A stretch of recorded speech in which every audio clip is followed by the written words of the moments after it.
Movies. We watch movies. You listen to us talk about movies that we watched without you. It's beautiful. Thanks. Now this is podcasting.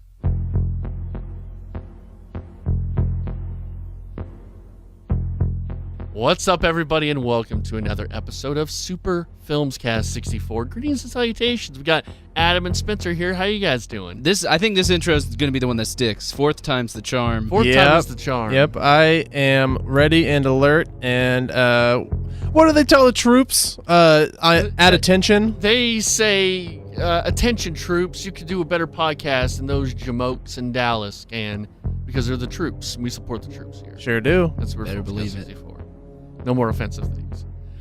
Today. You know what? There's Yeah. 50 stars on the American flag. Yeah. All I want is the troops to donate 5 of those stars to our podcast reviews. Go ahead, rate and review us. Give us a little 5-star review. If you also support the troops, if you don't, you hate the troops. You hate the troops if you don't rate our podcast. And if you do give us 5 stars, we'll give you your very own DVD copy of Jarhead.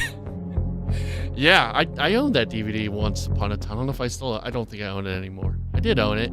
Jarhead on DVD. We'll also get you Stripes. Jarhead 2. That's double and the Jarhead. Major Pain. And that Major Pain. Benghazi movie that exposed Hillary. Finally did. How you guys been doing? We're doing well. I'm really good. I'm so good. I'm excited for the show today. Yeah. We're switching it up a little bit. We For the are. long-time listeners, we're reorganizing. We're doing some podcast feng shui. Yeah. We're getting right to the meat, to the good stuff. So Big you old guys, Stromboli of the podcast. The meat. You're gonna chow down on so much Stromboli, your ankles are gonna swell up by the end of this podcast. Oh my god, that salt intake is just gonna be great. But first, let's give a little congratulations to Spencer. Had his little showcase. Spencer graduated level 1 of improvisational school. Yep, guys, I'm on to bigger and better things, like level 2. Yeah, sophomore eventually. Sometimes. Clown college. So today we are going to talk about the new movie Annihilation by the director of Ex Machina. And do you remember his name? Alex Garland. Alex Garland. I was the testing you. I knew it. I was just testing you. Great test, Trey. And then we're going to give our Oscar predictions. Yeah, we will. Picking the winners. And we'll discuss some kind of bet payoff for that. After that, we'll kind of do what we usually do at the beginning of the show. We will talk about what we've been watching, and then we will talk about the news, and then recommendations, and then Twitter questions. That should be the end of the podcast. And we can all go home, except for me. So Annihilation. Let's kind of give our... Do you want to go through it? I guess it's sort of straightforward enough where we could probably go beat by beat, or would you... I think that this is a movie that we can't really spoil a lot of. Right, that's true. Because, spoiler alert for the box office section, nobody watched this movie. Nope. Everyone was still saying Black Panther. Yes. Which hey, it's not... it's a good movie, too. Really what happened was everybody who went to see Black Panther and it was sold out again did not pick this movie as the alternative. Yes. Right. So Annihilation, it is a science fiction movie. Yes. Starring Natalie Portman. Yes. One thing I'm going to start doing when I talk about upcoming movies or movies that we talk about, I'm going to start reading the description so we have a better idea of what's going on. It's based on the novel. It stars Natalie Portman, a bunch of other people, follows a group of military scientists who enter the Shimmer, a mysterious quarantined zone that is full of mutating landscapes and creatures. Yes. Now, I think a part of this movie that we need to talk about, and maybe this is a little early to get into it, but this is another movie that it's from Paramount, who also did Cloverfield Paradox, and they basically did the same thing as Cloverfield Paradox in every other country in the world except for the U.S. And China. So it is just if you're in the UK, it's just appearing in your Netflix. Yes. This would be a good movie. This would be the opposite of Cloverfield. They just dropped this. Yes. The complete opposite. This would be oh my God, this is an amazing movie on Netflix. Yeah. Yeah. So that's they're supposed to do that here, but they had some kind of issue, correct? With Paramount. It was supposed to be here too. They were supposed to do it, but what? No, wait a minute. I'm confused. They were initially going to do it as a wide release, theater release, but some issues happened, correct? And then they have it just everywhere else. It's on Netflix. Everywhere except the U.S., Canada, and China. Okay. It's on Netflix. Okay. But yeah, they bought it because Paramount basically said this is not going to make money because it is very I don't want to say highbrow science fiction, but it's like not a crowd pleaser. It's high concept. Yes. Yeah. It's like Ex Machina and Arrival, I would say. Those are two you could probably put it with. I mean, as far as sort of a thought piece, thinking, I would say yes, but even more so, this is above, not as far as like quality. It's definitely above Arrival and Ex Machina as far as like just high concept. Yeah. Like not nearly as straightforward and easily marketed as Arrival or Ex Machina. Right. And I think part of that could be because it is part of it's part of a trilogy of books. Correct. The Southern Reach trilogy. Right. And so it's not easy to tie anything up. And that's one of the things that I think would frustrate a lot of people with this movie is that it's throwing all of this stuff at you without answers because, there's two more parts.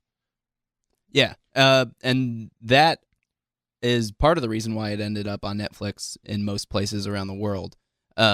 Paramount came to Alex Garland and said, hey, this is testing really badly in theaters. We need you to change the ending and maybe make some adjustments to the characters and things like that. And he fought back. And the producer of the movie also said, no, we're not going to change it. And so Paramount said, okay, well, we still need to try to make some money on this. I guess that's sold what I it was to talking Netflix about. for like $55 million. Yeah. Okay. But that being said, like that makes it sound like this is not a good movie. Yeah. Yeah. I think it is a solid movie. I was pleasantly surprised by this for a February release. Yeah, I think I kind of had a roller coaster with this movie between excitement and lack of excitement and then final like perception because it's Alex Garland. I really loved Ex Machina. Initial trailer looked really cool as far as, the direction of the movie and the art style of the movie. And Natalie Portman's fantastic. So I was really excited about it. And then I get to the end of the trailer and it's like February 23rd. I'm like, well, shit, is this not going to be a good movie? I didn't have high expectations. I did at the beginning of the trailer and then question marks. And then we decided, okay, we're going to go see it this weekend. And you see the critic score is positive and the audience score is very negative. I'm like, I know exactly what kind of movie this is going to be.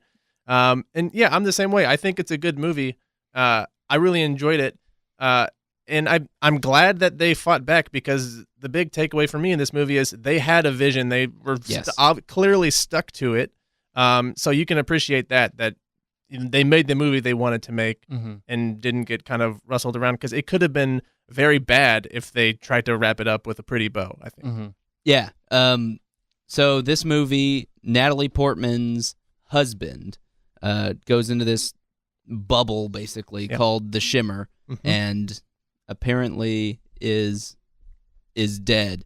And then he comes back and then Natalie Portman but he's sick, I guess. He's having organ failure. Yeah, he's not doing too well. Multiple organ failure. His memory's all shot. He doesn't know where he's been. Yes. Yeah. So then Natalie Portman, who is a biologist essentially, who is ex-military, goes in with a team of other women to try to figure out what it is that's going on.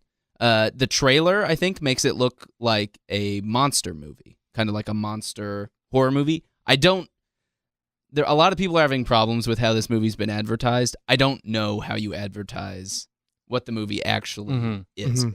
It's very similar. Another Paramount movie, Mother. Yes. Yeah. Like they need to fire their advertising guy. They already did, I think. Oh, they did? These are just like big, risky I mean, not huge, I guess, because it's not like this was a massive... No. It was actually a pretty moderate budget considering how much like graphics work. And the graphics are fantastic. Yeah, they're really good. But it's not. It is definitely more cerebral than it is like a monster movie. It reminded me of two movies. The Thing and Aliens. Okay. I can see that. Yeah. They could have maybe looked at those trailers and then maybe marketed it that way. Because more people would have known, like, hey, this feels like The Thing. This feels like Aliens. Maybe we market it as a movie that feels like those other movies, because it definitely has a feel and a style that is very similar to those kind of in 80s. I don't know, like maybe they need to go back to if you liked Arrival, you will like this, or if you like this, you'll like this. I think Arrival is a good kind of it's compare. not I think exactly it's the same, not, but it's not close to as good as Arrival. No. But I do think if you were like really into Arrival, Mhm. I could see people who like, it being the same sort of If you thing. liked Arrival, Ex Machina, any of these like new age sci-fi movies, you'll like this. I think. Yeah, I would say. So as they go into The Shimmer.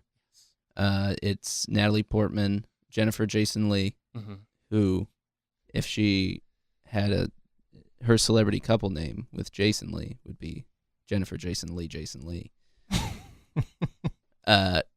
Gina Rodriguez, Jane the Virgin, Tessa Thompson, and then I don't know. Oscar Isaac plays her husband. Mm-hmm. I think it's interesting, a little non sequitur, that in Ex Machina, the girl looks so much like Natalie Portman, and then he finally cast Natalie Portman. It's kind of funny. Yeah. But yeah. Sorry. No. Yeah. No, that's a little non sequitur there. It's good observation. Thank you. I had to think for a second to remember what the Ex Machina. I thought it was Natalie Portman the first time I saw like the poster trailer. Yeah. Looks very much like her. Or at least younger Natalie Portman, maybe. Yeah, Leon. Wait, no, that's Natalie Portman, right? And Leon? Yeah. Like that young? That would be a like, weird more like movie. V for Vendetta. No, I'm playing. Natalie Portman, Not Queen Amidala. No, that's a little too young, yeah. Natalie Portman, I think, is really good in this movie. I've always had a thing for her, yeah. She also has a super interesting kind of career where she takes a lot of weird, interesting stuff after she was in, like, Star Wars, and then for a while she was in, like, whatever that Danny McBride movie is. Your Highness. Your Highness, yeah. She was in that. She was in Garden State. She was in one of the Friends with Benefits movies that came out at the same time. One came out with, like, Ashton Kutcher and her. And then there was Justin Timberlake and Mila Kunis. Yeah. And Ashton Kutcher and Mila Kunis are married. They're like, we're going to make the same movie, but not together. And Mila Kunis and Natalie Portman played two people that look alike in Black Swan. Yep. Man, that's some degrees of separation right there. So as they go, they find, I guess their whole journey is to go to the lighthouse. Yes. There will always be another lighthouse. And things go awry almost immediately. They wake up and they don't remember anything. Yeah. None of their equipment works. Which I think is really cool, the way they do it. Like, actually going into the Shimmer isn't a big deal. Mm-hmm. Like, they walk in, but then they immediately cut and nobody remembers anything, but their food has been missing from the last 4 days. So they could tell that they've been eating. Yes. But they don't know what's going on. Yeah, that's a really cool beat immediately as far as instilling some fear. That's immediately disorienting and concerning. So that was a pretty cool kind of first beat as far as fear. I thought the aesthetic of any kind of, I think this isn't post-apocalyptic, but any time where there's overgrown buildings or the like growth, like in like The Last of Us, or even I Am Legend, I think that's a really cool aesthetic and the movie looked beautiful because that's what it was overgrown, weird plants and fungi and trees and stuff. Yeah, it was a really cool looking movie, and there was a lot of different images of things that look really cool too. I don't want to spoil too much, but but there's some body horror stuff. Oh, definitely. That I know Trey, you're way into. Oh yeah, I'm like okay, I was into a lot of it. Yeah. Yeah, I was watching this whole movie and I was like, this is very up Trey's alley. Yeah. There's a few scenes. Two scenes. One scene in particular was like that might be on my list of like awards at the end of the year is one of my favorite scenes of the year. Now, with the are you talking about the bear scene? Yes, the second bear scene. The big bear scene. The big bear scene, yes. That is a very well done sequence. Yeah. Yes. Yeah. I think that is almost, I mean, I don't know. I don't want to say it's worth it on its own, but that's a really, really fun part of the movie. Yeah. So kind of to frame the movie, there's kind of two parts. Sure, where there's, and I mean, one part is definitely makes up a bigger part, or there's three parts, but once they enter the shimmer, there's kind of the working through, encountering the different creatures. They encounter an alligator that's like looks to be crossbred with a shark, which is impossible. They start to see weird plant life, and then they encounter this bear, and then eventually they get into the lighthouse, and then that's when it gets way more conceptual and kind of. It's almost kilter. Like a 2001 Space Odyssey. That's exactly what I thought watching it. It also features the hole where the dark side lives from The Last Jedi. It also looked like the one of the dungeons, or I forgot what they're called, in Horizon Zero Dawn. Just it looks all black and metallic, and you go down there, and it's just like that. What I heard from this, and you're the video game guy. But I saw someone, and this is just somebody, they were just like, hey, this guy kind of has a cool aesthetic. I would like him to direct the Last of Us movie. Which I know I think they're talking about the overgrowth and stuff like that. Yeah. I mean, sure. I don't know. I mean, he might be good at it. Who knows? I don't think a Last of Us movie is needed, but that's another conversation. So I think a lot of the characters are kind of flat. Yeah. I really like Tessa Thompson in pretty much everything that she's been in, but she's the physicist who figures out the biology problems.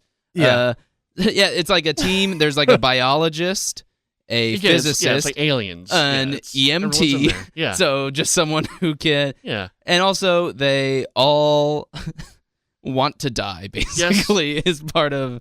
They're like a suicide squad. Because nobody has come back from the shimmer, so they have to find people who are qualified, but also just cool with dying. All damaged goods. We're only damaged goods, Back in my day, the army sent in troops that didn't want to die. I'm sick of this generation getting they're going soft. Be like, okay, well, who wants to die? Who really cares? We'll send you on this mission. We're all gonna die anyway. But yeah, so the scene that I think you're talking about is they encounter some plants and flowers that have grown into the shapes of humans. And so that's when they kind of really start to realize that what's happening to them while they're in there, what's happening to everything, the life. Are we getting into spoiler territory here, I mean, I feel like we've already kind of... Okay. We're going beat by beat, so I feel like we can insert a spoiler at the very beginning that, hey, this is a pretty spoiler-filled I would say review. At this point, we'll get way spoilery. Yeah, we're way spoilery here. Way spoilery here. I'll mark that. Okay. Yeah. So the shimmer is basically affecting their DNA. It's splicing their DNA. It's changing its structure and multiplying, and just basically changing the way people operate. They find out that these plants are growing in the shape of humans because they share human DNA, which leads to an event where Tessa Thompson. Does she turn into a plant? Yeah. That's what I thought. But I was talking to folks and like, well, no, she just kind of was gone. They wasn't for sure. But no, she definitely I think it's pretty plant. clear that she wants to become one of the plant people. She's sprouting plants. This looks fun. But the one before that, the beat before that is the bear scene. Yeah. And now that we're in full spoiler, we can talk about it. Well, let's talk about the Oscar Isaac cutting the belly open, and it's like his intestines are squirming. That was around. pretty terrifying. Yeah. That's pretty gross. And then they find him, and he's all spread out on the wall of a pool. Mm-hmm. Then one of the characters gets taken away by a bear. Yeah. Natalie Portman sees her. She's dead. Mm-hmm. Has her throat ripped out. Mm-hmm. Right. And then they're at a safe house, basically, and Gina Rodriguez has taken them all It was captive. pretty much Varquez from Aliens. Right. She's just that character, yeah. And then you hear the voice of the lady who was dead. And so then they go out to kind of investigate it, and it's a bear who has essentially just had the last essence of the woman that it killed, like, is inside of it. And so it is able to, like, replicate her screams, essentially. And they're all tied to chairs, and this bear is, like, lurking around them. The bear has the top of its head is gone. Right. So it's all skull. Yeah. Yeah. And so it's a really creepy looking bear in general. And just it reminded me of, and I know I keep talking about Alien and Aliens, but I think it's Alien, where he's being dissected by the pod and he just goes, "Kill me." Like, that's what that was kind of the same kind of feel I had with that. Was just, this is just morbid and just this is really cool. Yeah. Like, it was a really cool use of a really cool idea. Yeah. That just her DNA, her, like, last crying is in that bear. So anytime the bear, like, screamed, it was her screams. Right. Yeah. I thought that was really cool. Well done. And then there's a lot of brutal stuff. Oh yeah. Where, like, Gina Rodriguez's bottom half of her face gets ripped off. Yeah. Yeah, that was good. Yeah, I don't know. Like, do we want to get into what goes down? Well, at the lighthouse? I guess we're on spoiler territory. We can do that. I mean, if we're doing full spoilers. Yeah. You know? Yeah. So if you really, this is like ultimate spoilers, basically. Mm-hmm. Do you want to do this, or?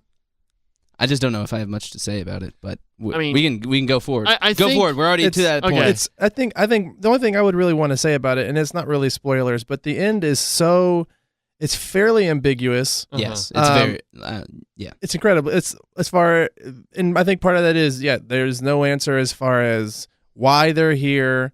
There's no real answer as far as what really happens to Natalie Portman's character. But we know that in the end, super spoiler time, Oscar Isaac is basically I kind of figured that, though, early on. Right. Yeah, you can figure that out once they're in the shimmer and you see the way things are happening. Yeah. That scene where she walks into the lighthouse, someone's incinerated. Right. You find out that it's him on the camera, and then he walks back, and it's oh crap. Yeah. That was a really cool reveal, which I talked to our friend Sarah about. She read the book, and it's very different from the book as far as the reveal. That's what I've heard. Yeah. Which I feel like this has to be better than the book, because that's such a cool reveal. Yeah, it's super open ended.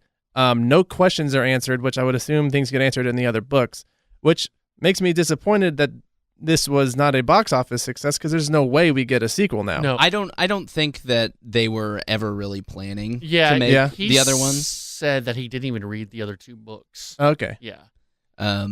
So there's director. There is kind of a finality. To like, even though it's kind of a cliffhanger, like it works as a self-contained. Yeah. It reminded me of the because I interpreted it as that was the clone of her. Back in the end? Oscar Isaac. Oh, it is. Her, yeah. And so it was sort of like, it was sort of like Ex Machina in that way, where it's like, okay, shit's about to go down right now. We just don't know what ultimately happened to her actual character. Yeah. Because she walks out of that lighthouse as it's burning. I assume maybe that creature came back. Yeah. I mean. But also, maybe it's just because it was the creature saying it, but the creature was not really attacking her. It's mirroring her. It's becoming her.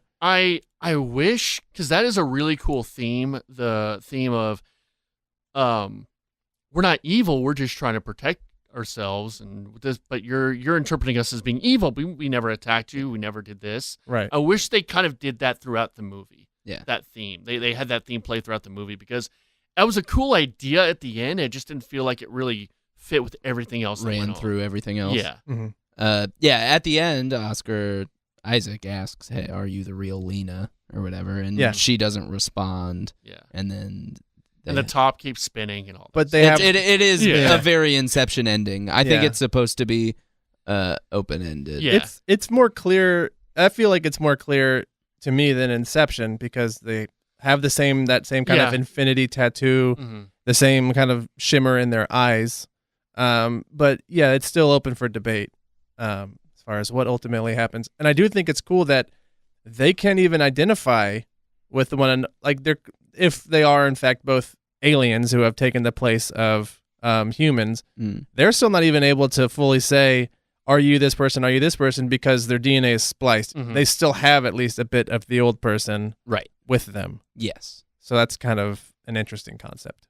Yeah. Okay. So out of 2 cells, 4 cells, 8 cells, 16 cells, 32 cells, as Natalie Portman discusses in the beginning, what would you give Annihilation? Let's see. I'd give it 20 cells out of 32 cells. Yeah, I think I'd give it 18 out of 32. I gave it a 4 on the little letterbox thing. So I've divided it. So 32 times 80 is 25. So I'll give it 25. Oh, okay. I'm just doing it I'm doing it the math. Yeah, by 80%. 80%. So I get 25. All right. Yeah. Cool. There you go. That is Annihilation. Yeah. Spoilers. We're out of them. We're done. It was good though. I think if you enjoy good sci-fi movies, good cerebral sci-fi, you should see this. Yeah, except more spoiler alert. I'm about to tell you every single Oscar winner because I'm gonna get them 100% right. Oh, guys, it's time. Damn. For our big award show. Adam, do you have the theme song for the Oscars? Oscar, my name is Oscar. We give out awards and sometimes give them to the wrong movie. Remember when that happened? Remember when they gave Shakespeare Love Best Picture even though Saving Private Ryan deserved it? Remember when they gave to Dances with Wolves even though Goodfellas deserved it? Oh, so great. Oh, I was speaking specifically about La La Land and Moonlight. Ooh. Man, I was so happy about last year. I only wish we had a podcast then. Yeah. Oh man. All the things we would have been saying. Dude, that would have been a crazy episode if we did it back then. That was amazing. So this year's Oscars I think is a little different in the fact that I feel like there's kind of been more clear frontrunners. Yeah, definitely. Yes. And while there are surprises where like Hurt Locker beats Avatar or last year Moonlight beating La La Land, I don't think there's been as kind of like a split in what is thought to win leading up to the award show. So what we're going to do, we're going to make our Oscar picks. We're picking every single category in the Oscars. Best Picture's getting 5 points. Lead actor and lead actress and director are getting 3 points. The supporting actor and supporting actress are getting 2 points. Everything else is worth 1. And then we have a few tiebreakers at the end as well. The winner gets bragging rights. The loser has to live tweet a movie of the winner's choosing. Okay. Now, to kind of... Now, wouldn't it be more fun if I lost because I have a few... More followers? Yeah. Absolutely. So I'll just... That's why we chose this punishment. Oh, because you think you're going to lose. No, I'm not going to lose, Spencer. Oh, sure. Okay? Okay. Huh? Okay. Huh? Anyway. A thing to kind of add a little wrinkle to this is we are also going up against... I ran every single category through a random generator. And so if you cannot beat the randomly chosen Oscar movies, you're off the podcast. Yep. Forever. Forever. Not even allowed. You don't deserve it. Back in. Okay. So, High stakes. You guys can I'll let you guys in to do the podcast. No. We would do something else. We'd figure it out. Okay. I'm scared. I'm really scared now that I'm gonna lose, and you guys don't want to do the podcast. That's why I'm tripling down on Disaster Artist as Best Picture. So out of the Best Picture nominees, how many have you seen? I have seen. I think I've seen 6. Then I've not seen 3 of them. What 3? I have not seen Call Me by Your Name, Darkest Hour, or The Post. Okay, I've seen all of them. I think I'm missing everything but Darkest Hour. Yeah, okay. Missing everything. Oh, no, I'm missing. You have everything. I only saw Darkest Hour this year, guys. I really wanted to see that all in on Darkest Hour. Said Dunkirk, who needs it? Give me the one where it's just Winston Churchill. So let's start off with Best Picture. Why hide it? Okay. Yeah, Okay. We'll start. We're not about that. Best Picture. We don't have any ratings to keep. We know you're listening the whole way through, anyways. Of course. All right, Spencer, you're going first. Spencer. Great. I believe, in my heart of hearts, Shape of Water will win Best Picture. Shape of Water for Spencer. Trey, you're next. So I looked at the Vegas results, and it shows that 3 Billboards is gonna. It's like the lead right now in the Vegas, which it depends on what betting market you look at. Man, that's insane to me. But you know what? I think Get Out would be really cool. Upset, I would love that. I'm gonna pick Shape of Water though. I think it's safe. Shape of Water. Yeah. Would it be fun to do for any of them that you feel passionately about what you want to win versus what you think we will can win? talk about what we want to definitely, win versus definitely. What should. I'm picking 3 Billboards to win. The Academy is still a actor-driven. But that's it's mostly actors. Yes, and make up the Academy. Yeah, but that's the strength of that movie. Which is what we said. Yes. Right. Yeah, the performances.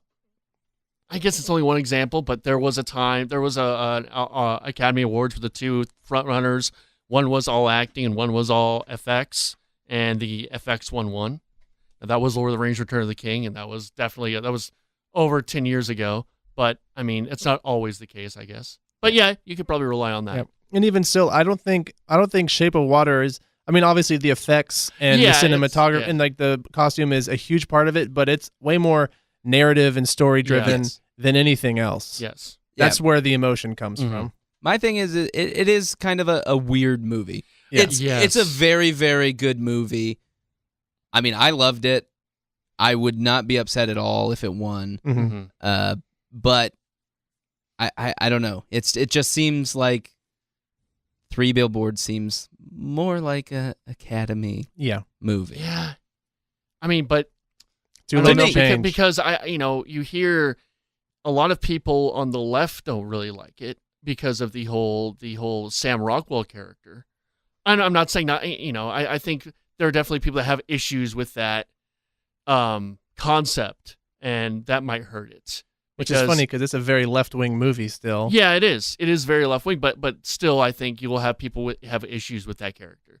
And I think, I don't know. I don't know, though. Yeah, I've not polled people on this, so. Yeah, but like an Academy that's full of a lot of old white guys. And that is true, too. Care. That is very true, too. You always hear that, the Academy, it's a bunch of leftist Hollywood people, but then they gift the movie that's a bunch of white people, and it's, last year was a very big departure from what usually happens. Because it was following a year of like no Mm-hmm. representation.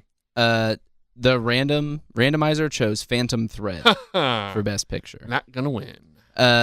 Maybe. I would say I would not be shocked if Get Out wins. That would be cool. I think that would be really, really cool. Yeah. I don't necessarily think it's the best movie of the year. I do think would that count as the first sci-fi movie to ever win Best Picture? Because I think that's even more sci-fi than horror, I would say. I mean, it's horror sci-fi.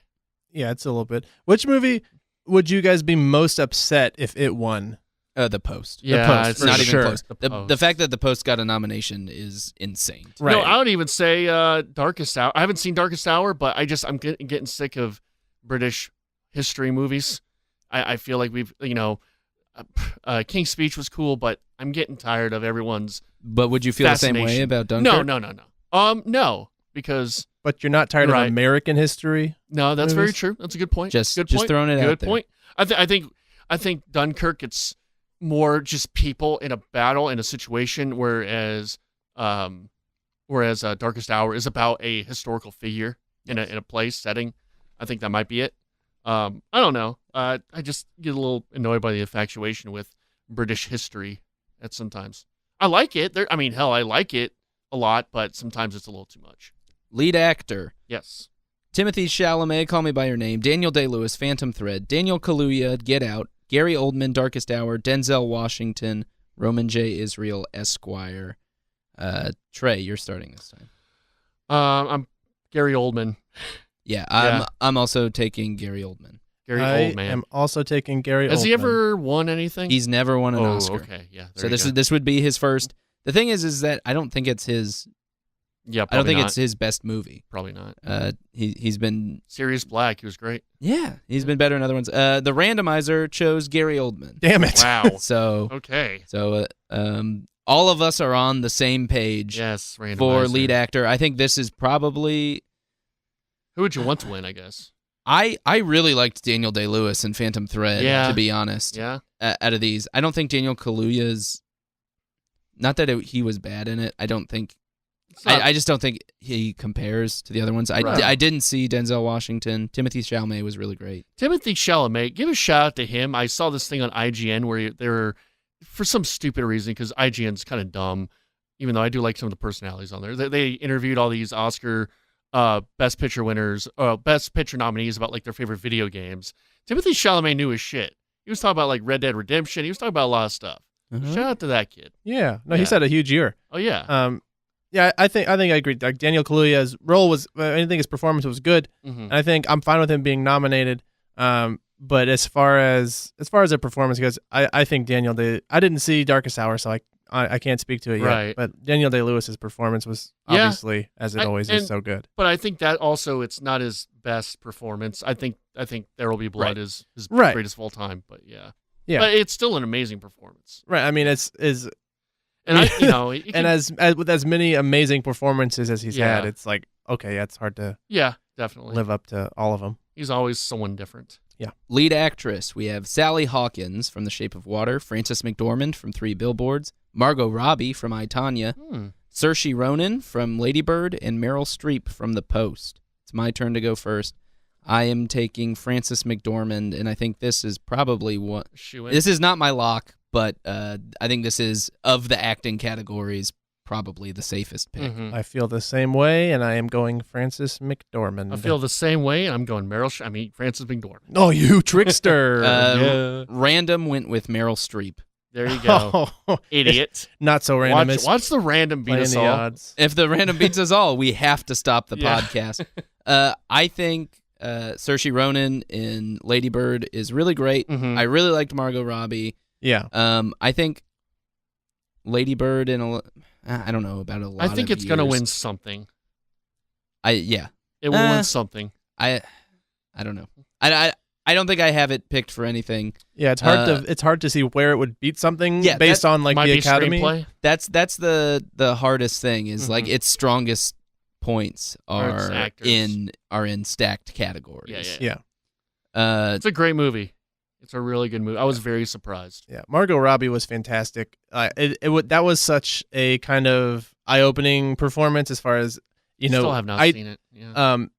Her performance is just so good, and you go into it not understanding kind of her range and her capabilities as an actress. So it was a really awesome performance. Mm-hmm. Very, very good. Supporting actor. Unless you had anything else to say. Keep going. Okay. Yeah. Supporting actor. So these were down to our 2-pointers, even though we'll go back and get director. All right, let's do director now, actually. Okay. Director, our 3-pointer. Christopher Nolan for Dunkirk, Jordan Peele for Get Out, Greta Gerwig for Lady Bird, Paul Thomas Anderson for Phantom Thread, and Guillermo del Toro for The Shape of Water. Guillermo del Toro. So, wait, Spencer, you go first, right? Yeah, Spencer picked Shape of Water for picture, and so Spencer picks Guillermo del Toro for director. Mm-hmm. it's typically there's a lot of times a pretty good connection there. Sure. So sometimes not so much. And he did win. He won the Globe. I think he win the BAFTA. I think he won the BAFTA. So I am going Guillermo del Toro. Guillermo del Toro. I can't hear his name now without hearing it that way. Was that your pick? Yeah, Guillermo del Toro. I think even if Shape of Water doesn't win Best Picture, he wins Best Director. Yeah, I think Guillermo del Toro as well. I think that is its win. I don't think it wins Best Picture, but I think Guillermo del Toro wins Best Director. You can say a lot about directing performances, and like that's a big part of direction. But there's also so much technical stuff, and the movies that are in this category, like Lady Bird it's like a really good movie for a first movie. Same with Jordan Peele and Get Out. They're both really good first movies, but it's like not the same level. Right. The way I looked at it as far as who I would want to win is all these movies are movies I really like. Yeah. And I think all have tons of merit. I think there's obviously a couple like Dunkirk and Phantom Thread and Shape of Water that are kind of just better as from a directing standpoint. But I will not be mad at any winner in this category. Yeah. Dunkirk I think is second in the odds out there. In the should have got it for Dark Knight. I've been reading I've been reading a lot more up on that, and I keep getting more angry and angry that wasn't nominated. It's kind of crazy. Yeah. Paul Thomas Anderson was picked by the random. Okay. By the random generator. So now we got to go back to supporting actors, and it is Trey. I picked Sam Rockwell. He's been getting all the awards, so. And it was a great performance. I mean, I know people don't like the character, but I thought it was very well done. I like Sam Rockwell a lot. He's always really, and I realized he reminds me of Charlie Day. He kind of looks like Charlie Day a little bit. So I was like, the guy looks familiar, but I guess I don't know, something about that. Okay. But yeah, I think that was a good. I think he won the Golden Globe for that, right? He won the Golden Globe and the BAFTA. Yeah. And he's won a bunch of stuff. I think he won the SAG, right? I think he did he did that too. I'm taking Willem Dafoe. Yeah, that could be a good for sleeper. the Florida Project. I probably think that Sam Rockwell is going to win this category, I didn't want to just go chalk. Every once in a while, you got to pick a 12 to beat a 5 in your March Madness bracket. Sure. It always happens. This is what I'm doing. I'm saying Willem Dafoe, who's really good in the Florida Project. Neither of you guys have seen it, right? Not yet. It's really good. I wouldn't say it's like a mind-blowing performance, but it is really good. Has he won anything, William Dafoe? I can look. Willem Dafoe has won an Oscar, I believe. It might have been Last Temptation of Christ, maybe. I think he won it as the Green Goblin. Oh, you're right. No, you know what he won it as in Antichrist. Nope. He won it that way. Oh wait, hold on. Getting his nuts all bludgeoned. He was a nominee for Platoon and a nominee for Shadow of the Vampire. Oh, not Last Temptation of Christ. Never won. Okay. Yeah, I'm picking Sam Rockwell as well. I do think it'd be the person I would want to win is Richard Jenkins from Shape of Water. Yeah. That's one of the most heartbreaking performances. It has a pretty happy ending, but his character is just so believable, and you feel for him through all of his storyline. I thought that performance was one of the standouts. I like Richard Jenkins in general. Yeah, and also he's a Fiji, so Semper Fi. That's not Sigma Chi. Oh, sorry. Yeah. The random chose Christopher Plummer. He might be right. Who knows? I would be very surprised if Christopher Plummer pissed off because that was actively. What if the Post wins, Meryl Streep wins, Christopher Plummer wins? Boy, we would be mad for a lot of reasons. I may want to give up movies just in general. Yep. Give up these awards maybe just in general. For me, supporting actor, I'm still gonna bang the drum, even though he wasn't nominated. Michael Stuhlbarg in Call Me by Your Name, who had a very small role but was very good in it. Also, not the first actor, but only he and John C. Reilly have been nominated for were in 3 Best Picture nominated movies Really? the same year. Oh, that's interesting. Wow. Oh, yeah. What were John C. Reilly's? Was it when he was in Melancholia? No, it was. Oh, no, not Melancholia. Oh, Magnolia. I think Magnolia. It was Chicago. Yeah, and something else. I was looking up John C. Reilly the other day. Is there any other actor that went from drama to comedy? I know it's the opposite way usually, but not really that way. From John, I'd have to think about it. Yeah. There's a lot. Like, I mean, Leslie Nielsen was a drama actor, but like not to the same extent level. Where he's like with Will Ferrell, zany, and he was I mean, you could say like Robert De Niro, who's obviously doing like Dirty Grandpa. Like I would say John C. Reilly made the transition to comedy more successfully. Yes. Except for like Meet the Parents is great, obviously. Yeah, that's amazing. But then obviously he's kind of fallen off, and then but also like it's more of a situational comedy rather than John C. Reilly is like full, just in your face comedy. Yes. Like crazy zany. So do you think it's The Hours, Chicago, and Gangs of New York? Yeah, that sounds maybe? right. The Hours, yeah. Gangs of New York, I think, yeah. That was nominated. All right. So there we go. So there's supporting actor. Yeah. Supporting actress. This is my turn, right? Yes. I'm taking Allison Janney from I, Tonya. Yep. She's like a cartoon character in this movie, but it's in all the best ways. Yeah, that's what I picked as well. I think, again, it's another one where you're just kind of you're playing the odds, but her performance really was so good. Yeah. Just hilarious. But like you said, cartoon character without taking you out of the movie. Right. Like you still believe everything she's saying, and it's outrageous. Yes. Who does she play in that? I've not seen it She yet. plays Tonya Harding's mom. Okay. I need to see it. I picked Laura Metcalf. Okay. Which I'll stick with that. I think Laurie Metcalf is really great in that movie. Yeah. That's who I picked as my one to win. I would want Allison Janney or Laurie Metcalf to win, because Laurie Metcalf's performance was so good. And not a lot of older women get nominated for things these days. 2 of them did. Well, usually it's, we're getting roles, No, but this is a cool year, because like the 2 front runners, I would say, are older women. Mm-hmm. I mean, except for Meryl Streep is obviously an older woman. Yeah, but she's like, the exception. Yeah. Octavia Spencer That's was chosen by a random. Oh, well. For a second, I thought again, that was your pick. That I could see in a world that could happen, There's no way. Like Oscars just kind of gave up this year. We're just going to put everything we kind of know. I think Octavia Spencer is probably the weakest of the Shape of Water nominations. Yeah. 100%.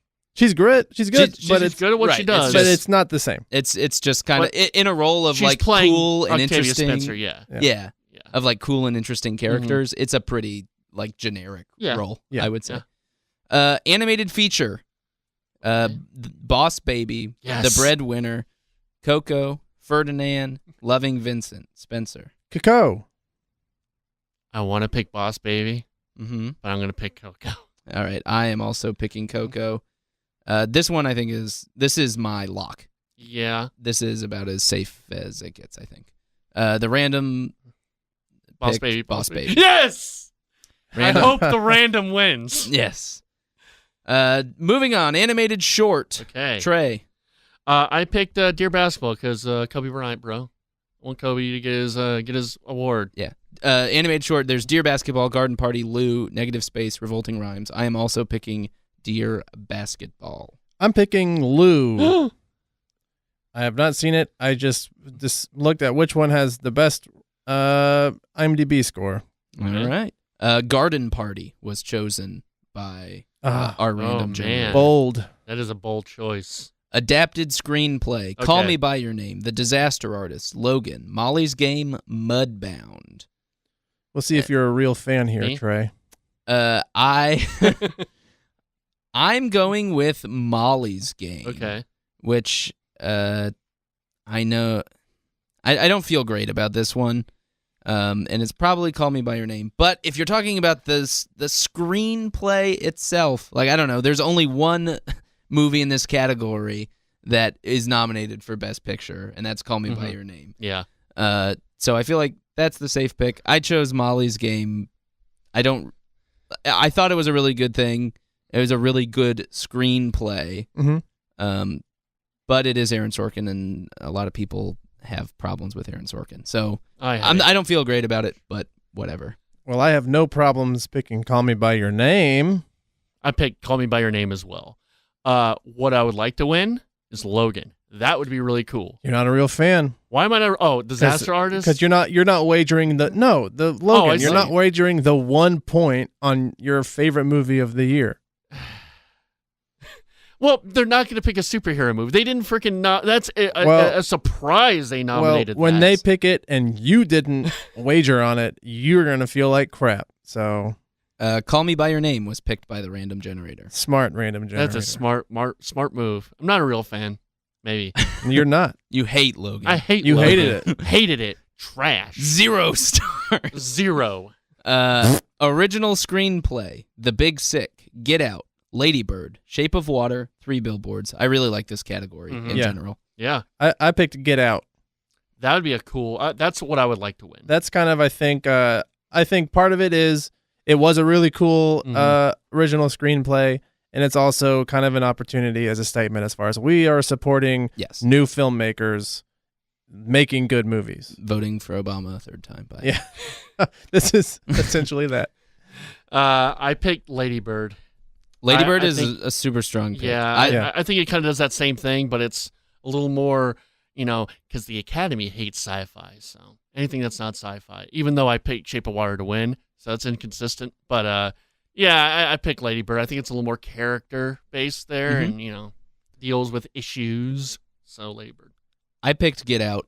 Yeah. I would like that to win. That'd be great. I think this is the Get Out moment. I think, nominating it for Best Picture is super cool, but you can't just, and not that Get Out is not going to earn original screenplay, because the screenplay is so, dense and deep and interesting, and people loved breaking it down. But you can't just if you're going to make a statement, you can do it in original screenplay. You can't do it in Best Director or Best Picture. Generally, I would say. Yeah, I would be happy to be wrong. Definitely. Yeah, and that's not to say it's not a fine movie. Yeah, it's just not. It doesn't necessarily deserve to win. Yes. Cinematography. Random chose Lady Bird. It's doing well. That's weird. In these late ones, it started being really interesting. Yeah. Cinematography: Blade Runner 2049, Darkest Hour, Dunkirk, Mudbound, The Shape of Water. What do you got, Trey? Blade Runner 2049. Man, I forgot the guy's name, but that cinematographer has been around for 23 years. He directed some of the greatest films of all time. He did Big Lebowski. He did pretty much every Coen Brothers movie. He did the cinematography. Yeah, for cinematography. Jordan Cronenworth. I butchered the name. But yeah, I think he's gonna get his due. I lied. Roger Deakins. God damn it, Roger Deakins. Yeah. I knew that too. Why did I? Yeah, I know. Me too. He's probably gonna get his due. Everyone's been saying that he's gonna get his due this year, and usually when everyone's saying he needs to get his due, that usually happens.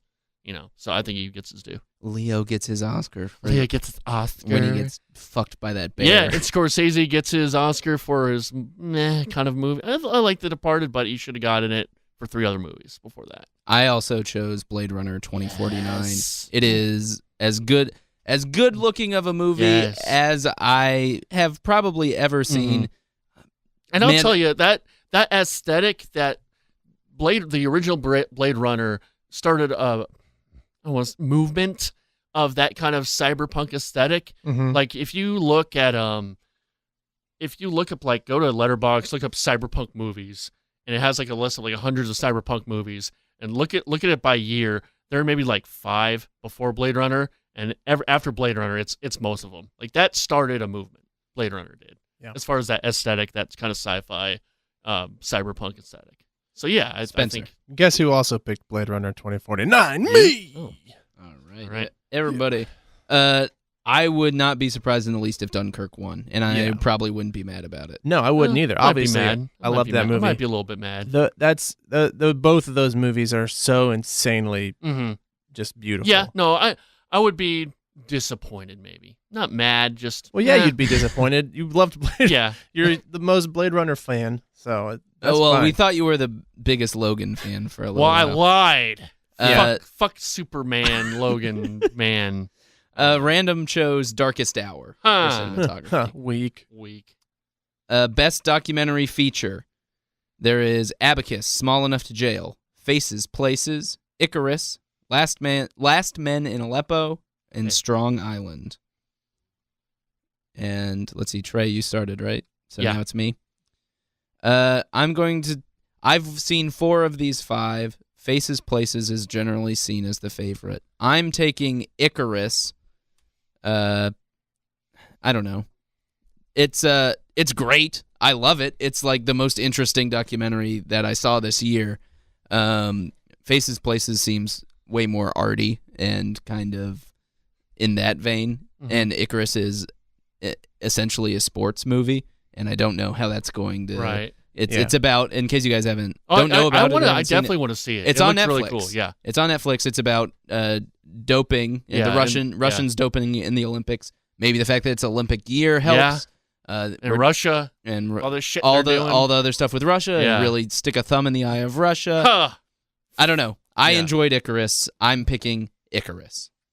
I did not see any of these, so Faces, Places had the best Rotten Tomato score. I'm gonna give it to Icarus for what you said, and also I think actually, you know what? I don't think IndieWire had that. So yeah, Icarus though. I think that's a good bet.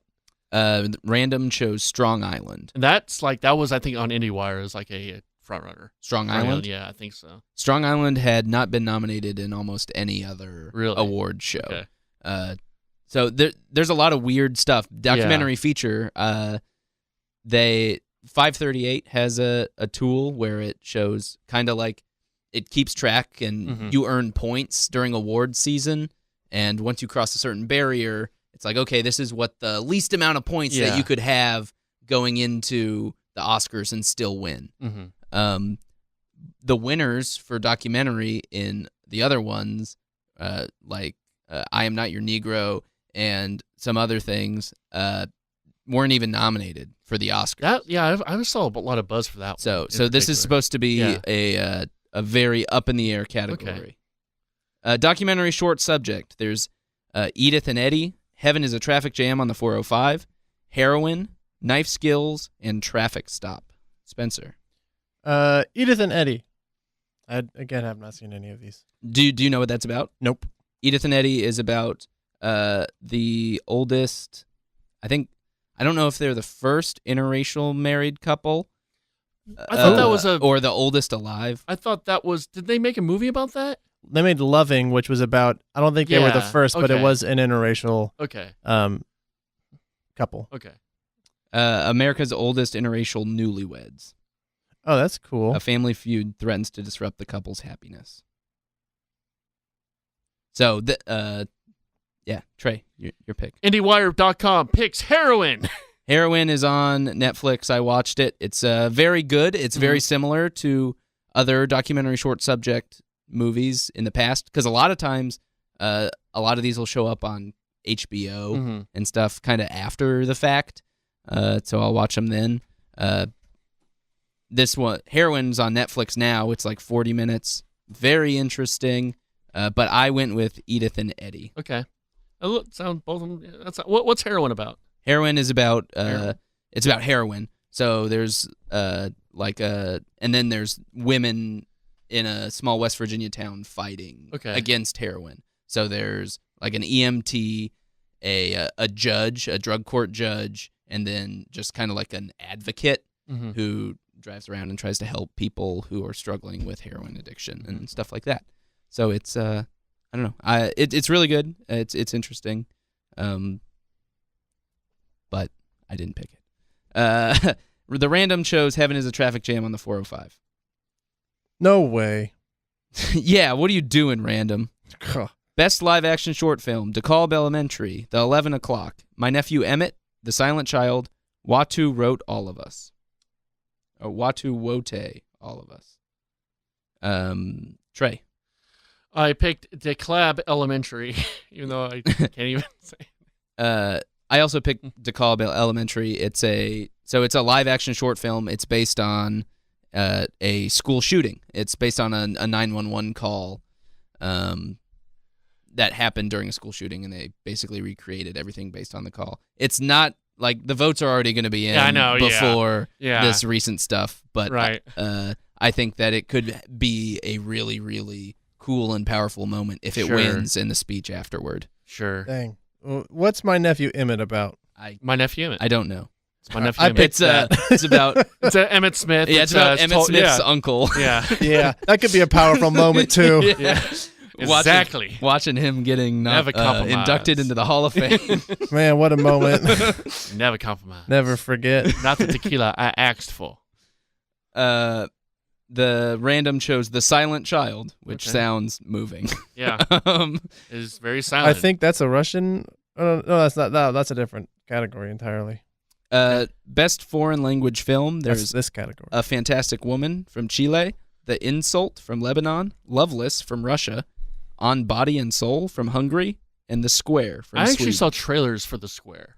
Yeah, they were running them at the Angelica. Yeah. Yeah, so that's kind of what in Dallas, we get some indie movies, but not a ton. And so I assume the ones that make it are the best. The two that I saw trailers for were A Fantastic Woman and The Square. What's A Fantastic Woman about? It's, from what I can tell from the trailer, and I'm going to see it this week, actually. It's a woman who is like a mistress, essentially, for a cheating husband, and they're lavas. And then they're lavas. And then he dies, and then there's kind of drama between her and the family about what happens from there. Sure. So I am taking A Fantastic Woman. Yes, I am taking A Fantastic Woman as well. I took The Square. The Square looked pretty interesting. It looked interesting. The Square has the dude from The Wire, From right? The Wire, yeah. He has McNulty. He's being a monkey. I thought that was funny. I kind of want to see it just for that. It looked super interesting. The trailers. I never got around to see it. Random chose The Insult from Lebanon. Like the slap. It's the insult. Right. Film editing. Now, generally, this is supposed to be considered a category that whoever wins film editing, that's the hint at what's going to win Best Picture. This is my favorite category sometimes. So there's Baby Driver, Dunkirk, I, Tonya, The Shape of Water, 3 Billboards. I think it is not, because I think Dunkirk will win film editing. I'm doing my little. I'm gonna play off the spread a little bit. I'm gonna get crazy with this one. All right, Logan. Yeah, Logan. I picked Baby Driver. Oh, let's see. Let's see if this wins. It might. There you go. See, so you're willing to go to bat for Baby Driver, but not for Logan? Wow. Your favorite movie of the year? My favorite movie of the year. Logan. No, favorite movie of all time. Yes, Logan. You're right. All time Logan. I also chose Dunkirk. Okay. That's probably the safe bet, but Baby Driver might get in there. It's good editing. I mean, all of the editing is like the strong point of Baby Driver. Yeah. Yes, that's true. Random chose The Shape of Water for editing. Ooh, it's picking the spread. It's doing that hint. Uh-huh. It's a smart rando. Sound editing, Baby Driver, Blade Runner 2049, Dunkirk, The Shape of Water, Star Wars, The Last Jedi. I'm doing the Blade Runner soundtrack. So that's your pick? No, that's not my pick. You picked it! No, I'm not doing it. You're not picking your favorite movie again. You're not wagering one measly point. Oh, is it my turn? Yes, it is. Oh, I didn't. I was just doing that randomly. I picked Dunkirk. I think all the sound, Dunkirk's going to win. Yeah, I also picked Dunkirk. Yeah. I also picked Dunkirk. Dunkirk, if there's one thing that Dunkirk does well, it is sound. And it does a lot of things well. Yeah. There is a difference between sound editing and sound mixing, I know, but I don't know what it is. Well, sound editing, that is actually, or sound mixing is actually, wait a minute. One is actually making the sound, and the other is putting that sound in. So, like, The mixing is probably creating the Yeah. sound. Yes. creating the sound and actually implementing the sound. And I think it's a crime that No Country for Old Men didn't win for the sound editing and mixing. I don't think a crime? it is a crime. What level crime? Like Like murder. not picking Murder. Logan. Full on premeditated Just murder. premeditated murder serial killer like Jeffrey Dahmer. Right Oh, up there with dang. not picking Logan for best adapted screenplay. Exactly. Blade Runner won the random pick. Okay. Sound mixing. Baby Driver, Blade Runner, Dunkirk, Shape of Water, Last Jedi. All the same movies. Yep. I picked Dunkirk again. I picked Dunkirk again. You know what? Sometimes you gotta just do it. I picked Dunkirk. Oh, I thought you were gonna switch it up. No. You guys want to know Like what we Howard. have? Yes. We have our first sweep. Random chose Dunkirk. Really? Wow. No, Yeah. we had one of those Did earlier. we have maybe for an actor? Yeah. Okay. Production design: Beauty and the Beast, Blade Runner 2049, Darkest Hour, Dunkirk, Shape of Water. Me, I picked Shape of Water. Shape of Water. I also picked Shape of Water. I would not be upset if Blade Runner won. Yeah, with Shape of Water. But you feel seen it like you're in a before. different place in time in Yeah. that movie. Yeah. It's And- so good. And yeah, it feels like a fairy tale, which Yeah. which Guillermo del Toro does a really good job making his movies feel like fairy tales. Yeah. Beauty and the Beast was chosen by random. Stupid random. Original score: Dunkirk, Phantom Thread, Shape of Water, Star Wars: The Last Jedi, 3 Billboards Outside Ebbing, Missouri. Mazzara. That's your pick? It's No, me. no. It's me. I know. I like saying Mazzara. Shape of Water is what I'm picking. Yeah. That's also what I picked. That's what I picked. Okay, and random. Alexander Desplat. That's like such a good working music. Mhm. Yeah. The soundtrack's on Spotify. It's awesome. Random chose Shape of Water as well. Oh. Hey, another sweep. Original song: There's Mighty River from Mudbound, Mystery of Love from Call Me by Your Name, Remember Me from Coco, Stand Up for Something from Marshall, and This Is Me from The Greatest Showman. Greatest Snowman. Yeah, I'm picking the friggin' Snowman. This Is Me. It's those La La Land boys who wrote it, and so Yep. Oh, really? Yep. I've not heard that, but if you say the La La Land. You've already had. What did you have down, Trey? You I can't wrote change Remember Me He down. can change No. whatever he wants. it. Don't be But lame, I'm Trey. gonna go This Is Me. I'll turn your headphones up so loud. Trey goes, This Is Me. Yeah. Lock it in. I'm going Remember Me Okay. Yep. from Coco. Yeah, that's really That good. might be a safe bet, but you know. I think those are very close. Yeah. Yeah. Random chose Remember Me. Damn. Makeup and Hair, Darkest Hour, Victoria and Abdul, Wonder. Trey. Shape of Water. Wait, no, that's for. Yeah. Shape of Water should have won. For Makeup and Hair? Yeah, because Should have been of the- nominated. Yeah, it should have been nominated and should have won. But I'll give it to Darkest Hour because it seems like everyone just loves the double chin. I also picked Darkest Oh Hour. my I god, the said double it. chin! I is said it from the moment so I walked out of that movie. amazing. I'm gonna go ahead and put that His one double in as chin my jiggle. lock. Ooh, okay. You know what? You don't- But that's my luck too. All right. We got 2 Darkest Hour makeup locks. Oh well, if you're putting that as your lock, I'll change it to Gary Oldman as actor as my lock. Yeah, there just you go. so since Same thing. since the point of it is a tie break, I'm comfortable Sure. with doing that. Okay. No, not a big fan of the Wonder Ugly Boy makeup. They made Jacob Tremblay look ugly. That's- Imagine all the makeup That is took. a feat of science, making that cutie boy ugly. Victoria and Abdul was chosen by the random. Nice choice. Idiots. The one that was somehow nominated. Except Shape of Water, that amazing monster makeup. Costume design: Beauty and the Beast, Darkest Hour, Phantom Thread, Shape of Water, Victoria and Abdul. I'm taking Phantom Thread. If it's going to be costume, I'm going to take the movie. All about making costumes. Yeah. Yup, that was my thought as well. And I think the standout moment, one of the standout moments for me from that movie is is just all about the costume. When she makes the dinner for him, he goes upstairs to take his bath, and he comes Yeah. back down, and he's put a jacket and an ascot on Yes. over his pajamas, Yeah. and just it's so brilliant. That's just so good. Mhm. Trey. Phantom Pain. All right. Yeah, Phantom Pain. Yeah, Phantom Thread. Random chose Phantom Thread. Yeah. Visual effects: Blade Runner 2049, Guardians of the Galaxy Volume 2, Kong Skull Island, Star Wars: The Last Jedi, War for the Planet of the Apes.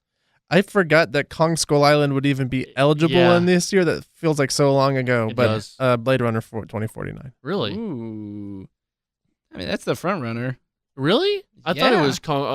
I thought it was Planet of the Apes. Was that because you looked at what I wrote? No. Because I figured because Andy Serkis hadn't won because the other two were nominated, they didn't win. Or only did they Andy nominated. Serkis doesn't so that's do the why visual effects. So right? that's Well, no, why no, it no. would win because it was nominated and didn't win? No, the other two, I don't even think they were nominated.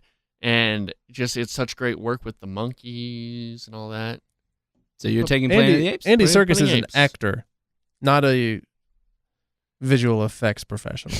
I'm also taking War for the I'm Planet of the taking Apes. Planet of the Apes because it didn't get its due yet. It I needs to thought get its due. that was one that I would be out on a limb on. I thought for sure we would have No, a couple of Blade Runner boys. I mean, there was some cool stuff with Blade Runner, but it wasn't. It was more. I mean that I'm picking Planet of the Apes. that's fine. Think The about, like- sex scene is insane. Right. I Oh, was yeah, gonna yeah, say yeah, that's the most true. Yeah, iconic, yeah. like the Yeah. best scene from the movie is a visual effects scene. Yeah. Right. It's great. I think my favorite scene is when the big purple lady comes down. Well, my that too, favorite yeah. scene is when Ryan Gosling runs through a wall. yeah. Right. There's- So that's why me, didn't though. Blade Runner get nominated for costume design? The white T-shirt, Harrison That- Ford's gray Great T-shirt. T-shirt. what he showed up in. Yeah. Forgot my costume at home, guys. Don't worry, Harrison. Him and Clint Eastwood need to star in a movie together called Two Grumpy Old Men. Please no. He crashed his plane on the way in. Crash my plane. Half of it went, and all of his costume Yeah. stuff went away. Man. The randomizer chose Star Wars Wow. for visual effects, which I think There's some really good effects in that. Yeah. could be interesting. Yeah. So now our tiebreakers. We have our locks. I had Coco. Trey, you had Darkest Hour for Mhm. makeup, right? Yes. And Spencer, you had Gary Oldman. Gary for Oldman. actor. Okay. Gary Old Man. All right. So some of the other tiebreakers. Who will make the longest speech of the winners? I think I'm going Guillermo del Toro. Okay.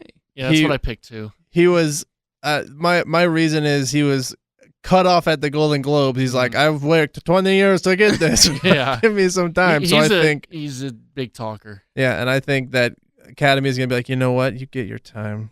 All right. Mhm. So I think that too. Del Because he's a Toro. big talker. Yeah. I'm gonna take Frances McDormand. Okay. 'Cause Just she's a woman. just because I think. Well, Oh, there God, is. Trey. I mean, it is a year to For women. talk about women Yes. and Hollywood. So I think a woman. I wasn't trying to make that joke. I No. was trying to make the you know. What? What the fuck? Oh my god! Sorry. What was that? I was about to freaking chastise you and I swallowed some Jesus spit. Christ. Oh, that was Just so move on. loud. Move on. Okay. Move on. And then long shot winner, which is just kind of generic. This will be our last tiebreaker. I'm gonna take my long shot is Greta Gerwig for best director. Okay. Mine's similar. I'm doing Lady Bird for Best Picture. Wow. Man. And don't do some like visual effects long shot. Pick a good one. Pick it, yeah. I'm looking. I don't know. You didn't play the Get Out Best Picture. You so that would so be a you good do one. Or do Logan adapted screenplay, man. Make I'm up gonna- for it. That huge category, adapted screen.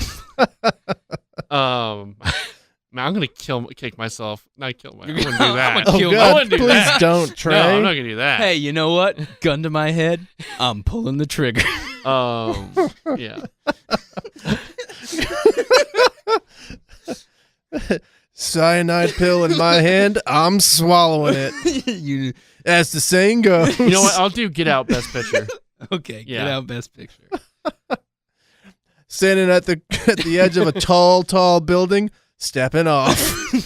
You say, hey, listen, man, it's either going to be 3 billboards or Shape of Water. You have the gun to my head. I got to choose. I'm taking that gun and I'm pulling the trigger. So, how about as we wrap up Oscars, what's one thing y'all, is there anything y'all are especially excited about for these Oscars? As a spectating event. I'm gonna keep track of the wrong envelope jokes. Mhm. I bet they will. Oh yeah. They'll have like one. I bet at the beginning that's written in. Yes. But then I bet all the presenters who think that they're really like funny, they'll all make some sort of little jab, and it's gonna get so old. Definitely. I wonder how long Jimmy Kimmel's going to be out there, because they've been they do the monologue and they like leave, Essentially. Yeah, I really liked it. I think the one I watched most closely was when Lord of the Rings swept, and I just remember like Billy Crystal was really funny. He had like a really cool skit at the beginning. He always kind of came in and had like funny things to say. It was a really good one, but like it seems like now they kind of shoo him away after the monologue. Yeah. I'm excited because one of my favorite artists, Sufjan Stevens, is nominated, and he'll be performing his song from Call Me By Your Name. So that'll be really cool to see. Just an indie rock, indie folk guy that I've loved for a long time performing at the Oscars. So that's pretty cool. I've never liked musical performances at like award shows, or I just never did when I was a kid. I mean, it's fine. I don't know. I've never really enjoyed musical I don't shows. think it's not something I've normally looked forward to, but now it's just an artist that I really like. No, I understand that. I'm not trying to begrudge you at all. No, it's cool. When Lonely Island did Everything Is Awesome, I was like, okay, I would be into that. I was like, this is cool. Yeah. All right. All right, ready for news? Yes. Yeah. All right, we'll go into news. Those are our Oscar picks. Loser has to live tweet a movie of the winner's choosing. Yeah. All right, you guys, did you see that there's going to be a Flamin' Hot Cheetos movie? And right when we talked about it last episode. The week before. Yes. The day before almost. I think. It was really close. It was very, very close we that talked this about story broke. Yeah. They heard the podcast. They knew it was something that people wanted. Yes. Now, it isn't about Chester Cheetah. Have you guys read about what it's about? It's about the custodian who invented Flaming Hot Cheetos through like their marketing campaign, right? Okay. Yeah. So I actually wrote a news story about this back when I did a thing. So this was actually a really cool story that I have kind of... I guess I'm more into it now knowing that. Okay, keep going. So it's about a Hispanic janitor in a Cheetos plant. There was a problem with the machine one day. They didn't put the cheese dust on it, and so he took some of the like bare Cheetos home, and he added butter and cheese and chili to it, and I guess either brought them in or told people about it, and I guess there was a bunch of buzz about it. And it's like, oh, wow, these are really good. And eventually he got a meeting with the president of Pepsi Frito-Lay, and he went to a library and just got like a business book and made up a business plan. He was a high school dropout. I mean, this guy's a janitor. It's not like he was anything. And did he went to pitch it, lose it all, accepted it, and now he's the vice president of multicultural sales at PepsiCo. So it's like a really cool, like inspiring. It's the ultimate like rags to riches, ultimate American story. Yeah, through your hard work and innovation, you can do it, and it's like that's so cool to see. Yeah, something that's so commonplace, like a story of something you know, but you don't know the story. You always kind of hear like I know like The Wire, they talked about the guy that makes the French fries. You'll never hear about them. But that's kind of a cool alternative where he does become successful. Yeah. After he doesn't get his idea stolen. Right. It's not the founder. Where the Which guys I need who to see made that. McDonald's get totally screwed. Yeah. Kevin Smith had a heart attack. Yeah. 100% blockage. I'm taking a trip to New Jersey actually after this podcast to go visit him. So go visit the old Quick Stop. Yeah, the old Quick Stop. Pay my homage to Quick Stop. Lay a flower in front. He's still alive. He's doing okay. Okay. I guess. Okay. He's taking selfies while he's 100% blockage. Yeah. Said it could have been a killer, but he canceled his next show because he was in the middle of 2 shows when he did it. After the first one, he was like, maybe I'll go to the hospital. And they said if he wouldn't have canceled it, he would probably be dead.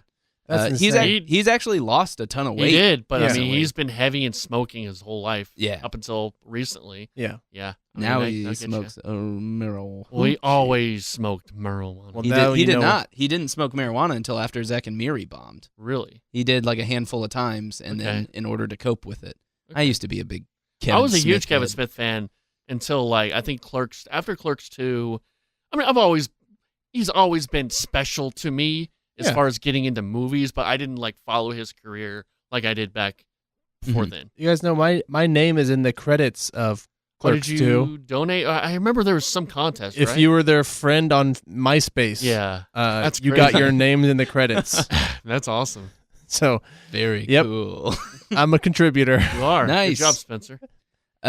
Paramount says it had Transformers 6 on its calendar. It says, you know what? We're not going to do Transformers 6 anymore. So does that mean it's the end of No, Transformers? of course not. No. No. So after this Bumblebee movie, they're going to reset everything, and so they can relaunch the Transformers universe. So they're not doing 6. They're doing 1 again. 1, yeah. That's wow. What a bold strategy. I am not that anti-superhero movie because I know there are things much worse than superhero movies, and this is it. Yeah. Transformers sucks ass. is the worst. Chris Tucker says there's going to be a Rush Hour 4. Heck yeah. I never saw Rush Hour 3. I just I don't know if we talked about it on here, but I want to go through Chris Tucker's filmography with y'all really fast. Okay. Let me just pull it up. It's really funny because I feel like Chris Tucker is he's a well-known actor, right? Yes. Would you guess how many? Not many because movies Rush he's Hour been 1 in. and 2, Fifth And 3. Element. What was the other one? Rush Hour 3. Rush Hour 3. So maybe like I'd say 6 movies. Right. So it was in Friday, right? Yeah, Friday. So he's in like all So the Fridays. That's the thing. So he's uncredited in The Meteor Man in 93. Then his first movie is House Party 3. Okay. That's in 94. Mm-hmm. 95, he's in Friday. Yeah. Which is really good. Yes. 95, 95, he's also in Panther as bodyguard. So not really a role. Is that a prequel to Black Panther? And it might be. I mean, just regular Panther before he was black. And then he was in like it's a Dr. Dre video, I think, and Tupac video. He's in The Fifth Element, Money Talks, Jackie Brown, and then he's in Rush Hour in 98. Guess what his next movie is? Rush Hour 2. Rush Hour 2, 3 years later. And then guess what his next movie is? Rush Hour 3. Friday after next. Rush Hour Or next 3. 2000. Wait, where is next?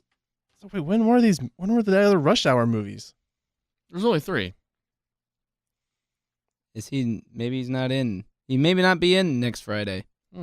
I thought he was. That's even more staggering.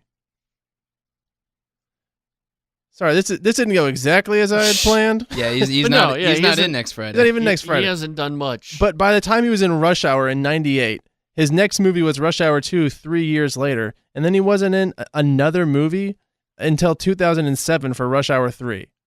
And then 5 years later, he's in Silver Linings Playbook. He was? Yeah. Yeah, he was what's his face's like best friend. Okay. He's Bradley Cooper's friend. Coop. And then I just remember the gaggle of geese sitting in front of me yapping the whole movie. And then- no. I will give if you haven't looked it up, I'll give you all each $1 if you can guess his next movie. After Rush Hour. After Silver Playbook? Linings Playbook in 2012. He was a voice in the Paw Patrol movie. Wrong. No dollar for you. He was a stormtrooper in Star Wars Force Awakens. Oh, so close. He was in Billy Lynn's Long Halftime Walk. Oh, right. That thing that I know Yeah. exists. Now his next 2 credits are Rush Hour 4 and Last Friday. Okay. Okay. Oh, I What don't a know weird- if we ever brought it up that the Oscars is this Sunday. So, Oh. Yeah. so Tune yeah, in. that's also news. Yeah. Watch that. Upcoming movies this week. We are at 124. So So we'll just go quick through Let's go what we've quick, been yeah, watching. Yeah. No. Well, yeah. Well, you want to do the picks quickly? Yeah. Death Wish is coming out with Bruce Willis. When home intruders brutally attack his wife and daughter, Dr. Paul Kersey becomes obsessed with delivering vigilante justice. Do we, It's taken. Well, Red Sparrow coming out this week. Yeah. Is that a superhero movie? No. It's like a super... it's like a super lame movie. It's like a Mission Impossible, basically. Jennifer Lawrence is a ballerina, faces a bleak and uncertain future after she suffers an injury that ends her career. She soon turns to Sparrow School, a secret intelligence service that trains exceptional young people to use their bodies and minds as weapons. You guys want to see either of those? No. No. All right. Not at all. At the box office this weekend, Black Panther brought in $108 million. Game Night came in second. I hear that's good. I would actually want to see that. I hear that's actually supposed to be pretty good.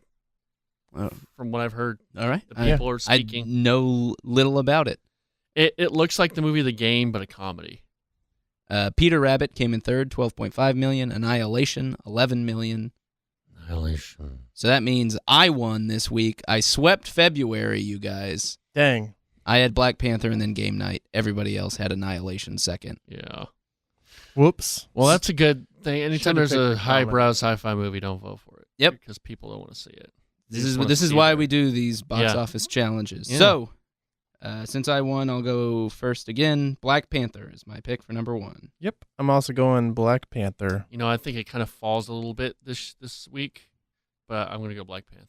You think it makes less money in its third week A little bit. than it did in its second week? A little bit. Just a little bit. Yeah. I'm taking Red Sparrow, too. Okay. I am going Game Night again. I'll go Game Night. Okay. So I'm out. So Trey, Spencer. I'll go Red Sparrow. I'll go Red Sparrow. Okay, keep going. I'll go Death Wish. I'll go Death Wish. God dang it, Trey. I'll go Peter Rabbit. I'll go Annihilation. Oh, no. Man. You know what? Instead of Death Wish, I'll go Peter Rabbit. How about that? That'll be better. Okay, so you're going Black Panther, Game Night, Red Sparrow, Peter Rabbit. Yeah. And Spencer is going Death Wish. Yeah. Okay. Cool. Great. So now's the time where we talk about what we've been watching. Yeah. We already talked about what I've watched. I had a super busy week, so the only movie I watched was Annihilation. Okay. Ah, you're letting us catch up. Yes. Yeah, you are. I'm caught up to you now. Yeah, I don't have a ton to say about any of the movies I watched, but I knocked out the two movies y'all recommended because I've been sort of bad about that. I knocked those out early. I watched Unbreakable, which was pretty cool, and Capote, which I really liked. Mm-hmm. Can you do a little Capote voice? Can you do it? I haven't even practiced, but it kind of sounds like this.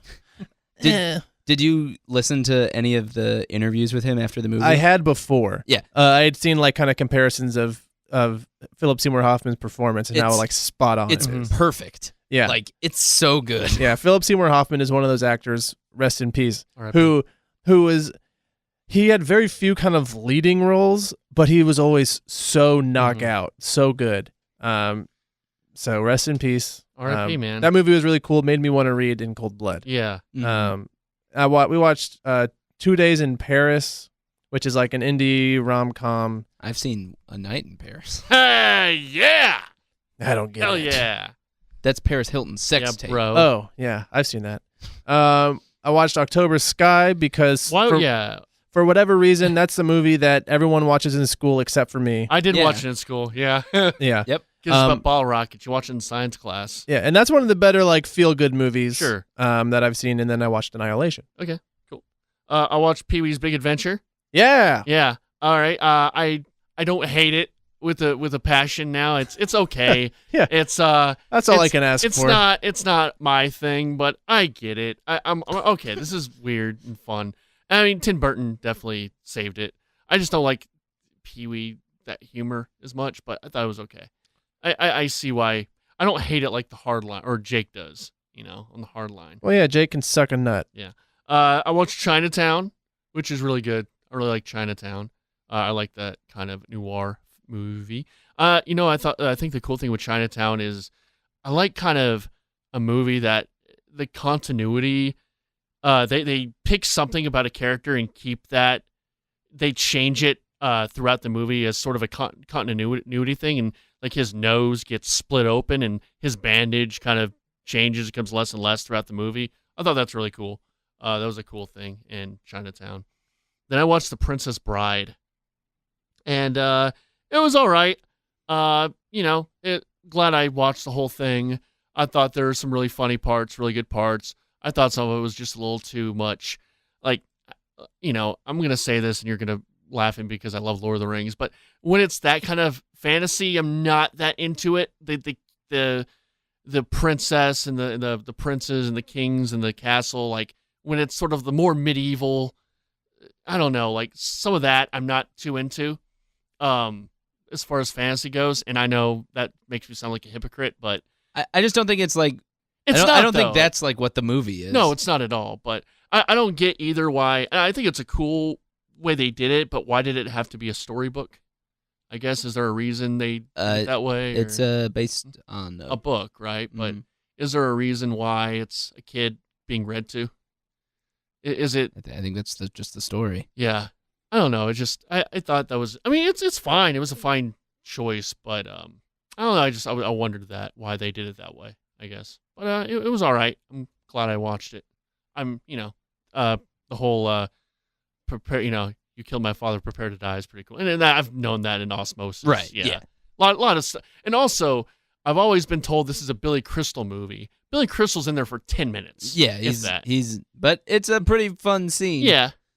It's Billy Crystal. He's funny, but he was in there for 5 minutes. I'm like, I remember hearing, oh yeah, it's a Billy Crystal movie. I'm like, oh, what part does he play?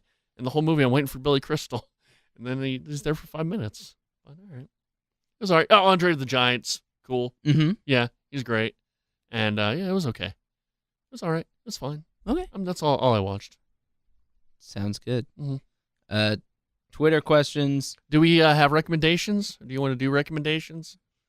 I was going to finish with. Oh, okay. We can finish that with that. Yeah. So basically, the big question that we got. Well, I guess the first one we got was Big Strong Jer. Yeah, from Big Strong Jer asking why Mark Hamill got snubbed. Mm-hmm. And Trey, you had a pretty funny response. I said, yeah, he was really great in Brigsby Bear, and he should have gotten nominated for Brigsby Bear. He was great in it. Mm-hmm. Yeah. Yeah, I don't know why he didn't get nominated for Brigsby Bear. Drinking that sopping titty milk. Yeah. God, no one can drink sopping fish alien titty milk like Mark Hamill. You know that was cum, right? Well, the titty milk is cum. Mm-hmm. It's just like Sally Hawkins does it, and she gets nominated. Yeah, I know. Shape of Water. Well, Oscar's so sexist. Yeah, it is. And then Daniel Martinez asks, besides Edgar Wright movies, what are your favorite movies from the United Kingdom? And Daniel, Monty Python movie, really? Daniel, there's so many movies from the UK. Yeah, lots of good ones. Like any Stanley Kubrick movie. Like I guess it depends on what you consider. I was thinking about that. Like all the movies, any Terry Gilliam movie. Yes, Terry Gilliam. So like Brazil. Yes. I guess if you're looking for like a very British movie, with like Nolan and I, Snatch. So, Snatch is the most British. Or Lock, Stock. I like Lock, Stock, and Two Smoking Barrels a little more, I think. Okay. Though I have to rewatch both of them. It's been a while. Bronson is a movie that I've suggested on this podcast before. I would suggest that too. It's about Britain's most famous prisoner. Mm-hmm. Yeah. And that's super English and super fun. And then, the Yorgos stuff is distributed through the UK generally. So The Lobster, if you haven't seen that, that's because it's generally like an Irish and English. Yeah, and that's on. Movie. I think both The Lobster and Sacred Deer are on Amazon now. Yes, on Amazon Prime. Also, it's not UK, so all you UK loyalists, don't come at me. But Sing Street is an Irish movie. So the spirit of the question, I guess, it's an Irish movie. I've talked about it before. A young boy pretends to have a band to impress a girl. Really awesome movie. Highly recommend it if you haven't seen it. Yeah, I still need to see it. I have that. Actually, I have that on my queue. Let's just say on my queue. It's a cute movie, Trey. On my queue. Yeah, I have that to watch. There's a lot of British movies. I mean, Harry Potter is all British movies. You know, Yeah. I mean, I don't know if they're my favorite movies. I mean, Christopher Nolan obviously makes American movies, but he's an English director. I think more sort of like, more British, culturally British movies. Right. I'd say. Dunkirk. Yeah. It's very culturally British. But, The Guard. That's what I took my girlfriend to see on our first date. Oh, Gina? So if you want to fall in love, watch The Guard. 28 Days Later. Children of Men. There's a lot of good British movies out there. Yeah, that's Danny Boyle. Yeah. Danny Boyle's great. Anything. Movie suggestion time. Yeah. Movie suggestion time. All right. Yeah. I've been kind of bad about watching them. Well, I still have a backlog. No, it's just a suggestion. I have you don't have to. I'm trying to find a time to watch Seven Samurai because it looks cool. It's long. Mm-hmm. Yeah. Anyway. I gotta kind of doing something slightly different here. I'm going to suggest a movie that I haven't even seen yet. Okay. For Trey. Yeah. Trey, I'm gonna suggest you see Darkman. What's that about? I saw an article about it. It's Sam Raimi. When he was trying to initially get the rights to do either I think he was trying to get Batman and Spider-Man. He's trying both times to get the rights for that, and they wouldn't give him the rights. So he just made his own superhero movie. Okay. It's starring Liam Neeson. And it's kind of a detective superhero movie. I'm not even totally sure what it's about, but it's Sam Raimi, which I figured would be up your alley. Mm-hmm. And it's a alternative superhero movie. It's like, oh, that's a Trey movie. Sure. So you can't get mad at me if it sucks because I haven't seen it either. Okay. But I'm gonna try to watch it this week as well because it looked pretty interesting. All right. And then Adam, I think you should watch 21 Jump Street this week. I need to. Yes. 21 Jump Street is really cool. You need to see that. Super funny. I've seen the end on TV, probably the last 30 minutes. Bummer. Well, that's such a good. Yeah, it's great. Yeah. But yes, I need to watch the whole thing. Yeah. Let's see, Trey. I'm going to give you Pain and Gain. Okay. I don't know. Trey's gonna hate that movie. It's so good. It's so fun. If you go into it with the right attitude, it's I don't want to just be like, hey, watch the fourth Fast and Furious movie, I guess. Yeah. Because we'll do that at some point. Yeah. But I want to watch Pain and Gain is kind of in the same. Realm I like dumb movies. Yeah. I love all the Arnold Schwarzenegger movies and anything with freaking Nicolas Cage in it. So yeah, I think it's kind of a mix of Boogie Nights and Fast and Furious. Okay. Is kind of where I would put it. Okay. And then Spencer, you said you've seen a decent amount of Icarus, right? Yeah. Okay, so I won't suggest that. Instead, I'll suggest Man on Wire. Have I? No, I haven't seen that yet. Man on Wire, which won Best Documentary, I think in 2008, maybe. Yes. Yeah, I know what that's about. It's about a guy tightrope walking between the Twin Towers. Yikes. Which is crazy. It's you hear that and you're like, okay, how are they going to make a compelling movie about that? It seems like something that'd be kind of hard to make a movie about because it's just a singular event. Right. So that's pretty cool that it's supposed to be so good. Yeah. I want to give you both King of Comedy. Cool. Okay. Yeah. Yeah. That's a good one. Yeah. I added that to my watch list. Okay. Same. It's been on mine. Really good. Great. Yeah, great. That is another episode of jam-packed episode of Super FilmsCast 64. You can find us on iTunes, SoundCloud, and Google Play. Leave us a review. 5 stars would be great, but we're not greedy. If you want to do 4, that's fine. If you want to do less than 4, GTFO. Yeah, if you give us 4 stars, for every 5 stars you give to us, give 1 star to the troops. And I don't mean a 1-star review to the troops. Just save it up. Save that 1 star, put it in your pocket until you get 5 of them. Then give those 5 stars to the troops. You can find me on Twitter at CrayTreyVids. Adam, where can we find you in the world? I'm at the Fullerton. I have a sketch comedy performance, Mike Pence, roller coaster safety inspector, at Dallas Comedy House this Thursday at 7:30. All right. And Spencer, where can we find you in the world? You can catch me at Coach Chucky on Twitter. All right. Thank you for listening. Have a great Oscar time, and we'll catch you back next week with our Oscar winners. Bye. Bye.